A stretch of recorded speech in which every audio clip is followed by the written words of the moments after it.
Viewers, आपको YouTube channel doctor Ali Usman में खुशामदीद कहते हैं। उम्मीद करते हैं कि आप खैरियत से होंगे। आज जिस टॉपिक के बारे में हम डिस्कस करेंगे, आप स्क्रीन पे देख रहे हैं ट्रांजामिन कैप्सूल। 500 mg का ये कैप्सूल होता है। जब आप ये कंप्लीट वीडियो देखेंगे तो इस वीडियो में आप काबिल हो जाएंगे जानने के कि इस कैप्सूल को किस कंडीशन में डॉक्टर रिकमेंड करवाते हैं, इसकी डोज कितनी होती है और इसके साइड इफ़ेक्ट कैसे होते हैं। अगर इसके साइड इफ़ेक्ट ज़ाहिर हो जाते हैं तो इससे कैसे निपटा जा सकता है। ट्रांजामिन कैप्सूल बेसिकली ब्लीडिंग को रोकने के लिए इस्तेमाल होता है।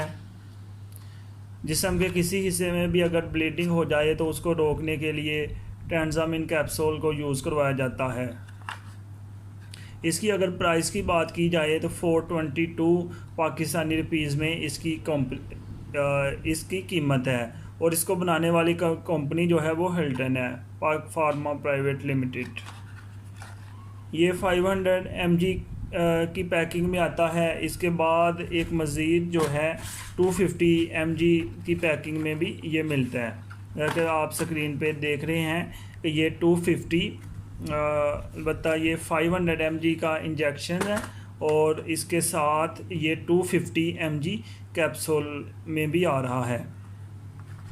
इस तरह हम दोनों को कंपेयर करते हैं कि 250 mg की पैकिंग में भी ये कैप्सूल आ रहा है और 500 mg की पैकिंग में भी ये कैप्सूल आ रहा है। इसको बनाने का मकसद यही है कि डोज़ को एडजस्ट किया जा सके, क्योंकि छोटे बच्चों में 500 mg कैप्सूल यूज़ नहीं किया जा सकता, 250 mg कैप्सूल यूज़ किया जाता है।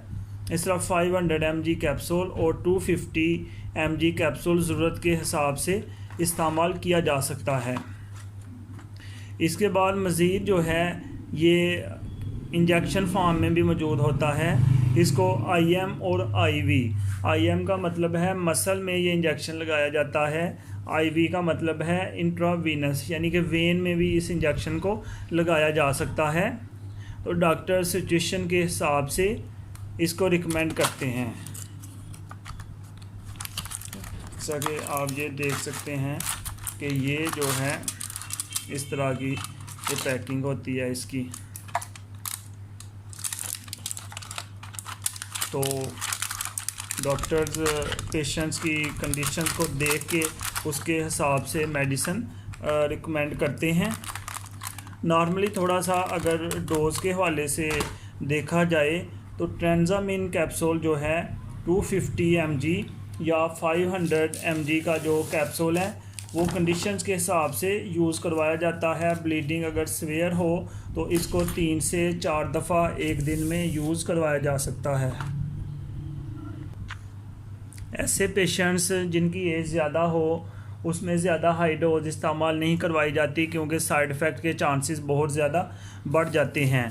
तो छोटे बच्चों में 250 mg कैप्सूल आमतौर पे यूज़ करवाया जाता है और इसकी डोज़ जो है 3 से 4 दफ़ा होती है।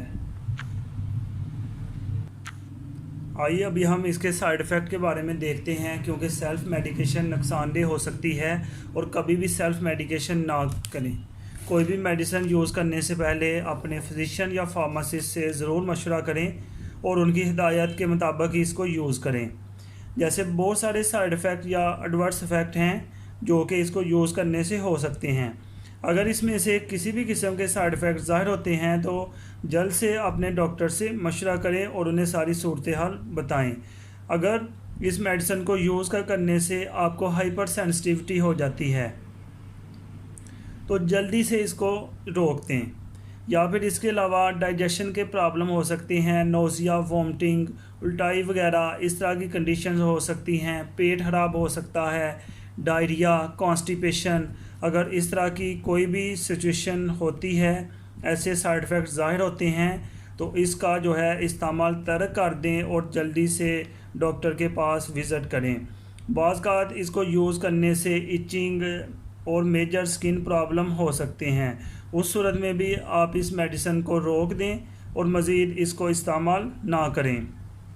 या कुछ पेशेंट्स में देखा गया है कि इस मेडिसिन को यूज़ करने के बाद झटके लगना शुरू हो जाते हैं। ये झटके ऐसे ही होते हैं जैसे मिर्गी के दौरे होते हैं। या कुछ पेशेंट्स शिकायत करते हैं कि उन्हें जो है ना नींद वगैरह आ रही है, तो ऐसे पेशेंट्स ज़्यादा सेंसिटिव होते हैं और नेक्स्ट टाइम उनको ये मेडिसिन इस्तेमाल नहीं करनी चाहिए, या मेडिसिन इस्तेमाल करने से पहले हाइपर सेंसिटिविटी टेस्ट होता है वो डॉक्टर से करवा लेना चाहिए ताकि ऐसा रिएक्शन ना हो। इस मेडिसिन को हम दोबारा से देखते हैं कि किस किस कंडीशंस में डॉक्टर इसको रिकमेंड करवाते हैं। जब खून का बहाव बहुत ज़्यादा हो, खून बहना ज़्यादा हो जाए, तो उस सूरत में खून को ज़ाया होने से रोकने के लिए डॉक्टर्स ट्रांजामिन कैप्सूल या ट्रांजामिन इंजेक्शन यूज़ करवाते हैं। सर्जरी से पहले या सर्जरी के बाद क्योंकि खून बहने के चांसेस बढ़ जाते हैं, उस सूरत में भी ट्रांजामिन को यूज़ करवाया जाता है। या फिर फेफड़ों से ब्लीडिंग हो, नाक से ब्लीडिंग हो, या जिस्म के किसी भी हिस्से से ब्लीडिंग हो, तो उस सूरत में ट्रांजामिन कैप्सूल को इस्तेमाल करवाया जाता है। स्किन के ऊपर अगर रैश बन जाएं, स्किन रेड हो जाए, इचिंग हो, तो उस सूरत में भी ट्रांजामिन कैप्सूल जो है बेहतरीन चॉइस होती है। डॉक्टर इन सूरत में भी ये मेडिसिन रिकमेंड करवाते हैं। या फीमेल्स में जो है डिलीवरी के बाद ब्लड लॉस बहुत ज़्यादा हो जाता है, उस ब्लड लॉस को रोकने के लिए ट्रांजामिन कैप्सूल की फॉर्म में नहीं बल्कि इंजेक्शन की फॉर्म में इस्तेमाल होता है, क्योंकि इस सिचुएशन में ब्लड को रोकना बहुत ज़रूरी होता है और जल्दी होता है। तो उस सूरत में इंजेक्शन फॉर्म में इसको इस्तेमाल करवाया जाता है ताकि ब्लड जो है वो क्लॉट हो जाए और बहने से बच जाए। इससे पेशेंट को ज़्यादा वीकनेस नहीं होगी। और लास्ट पे जो हमने देखा था कि इसकी डोज़ जो है वो बहुत ज़रूरी है। छोटे बच्चों में एज के हिसाब से इसकी डोज़ इस्तेमाल करवाई जाती है। आमतौर पे ये 250 mg कैप्सूल की फॉर्म में आता है या फिर 500 mg कैप्सूल की फॉर्म में आता है। तो कुछ पेशेंट्स ऐसे होते हैं कि उन्हें 250 mg से भी कम डोज चाहिए होती है, तो उस हिसाब से फिर ये डोज़ मैनेज करना बहुत ज़रूरी है। या कुछ पेशेंट्स ऐसे होते हैं कि उन्हें 500 mg से ज़्यादा डोज चाहिए होती है। 750 mg से लेके 200 mg तक हम उसे यूज़ करवा सकते हैं। पर डे के हिसाब से इसको डिवाइड कर लेते हैं 3 से 4 दफ़ा एक दिन में। तो ये डोज़ इसकी मैनेज करना बहुत ज़रूरी है। कभी भी सेल्फ में मेडिकेशन ना करें और जैसा आपको फिजिशियन ने या फार्मासिस्ट ने गाइड किया है उसके हिसाब से ही मेडिसिन यूज़ करें। और इसका वक्फ़ा जो है उसका भी ख्याल रखना बहुत ज़रूरी है। अगर आपको 4-4 घंटे के बाद बताया गया है तो ये आप मेडिसिन 4-4 घंटे के बाद ही लें। अगर आपको 6 घंटे के बाद बताया गया है या 8 घंटे के बाद बताया गया है तो 8 घंटे के बाद ये मेडिसिन लेना ज़रूरी है। या फिर आपको 12 घंटे के बाद बताया गया है तो इस मेडिसिन को 12 घंटे के बाद दें। व्यूअर्स इस तरह की मज़ीद वीडियोस देखने के लिए हमारे YouTube channel doctor Ali Usman को सब्सक्राइब करें और इस वीडियो को लाइक, कमेंट और शेयर करें। शुक्रिया।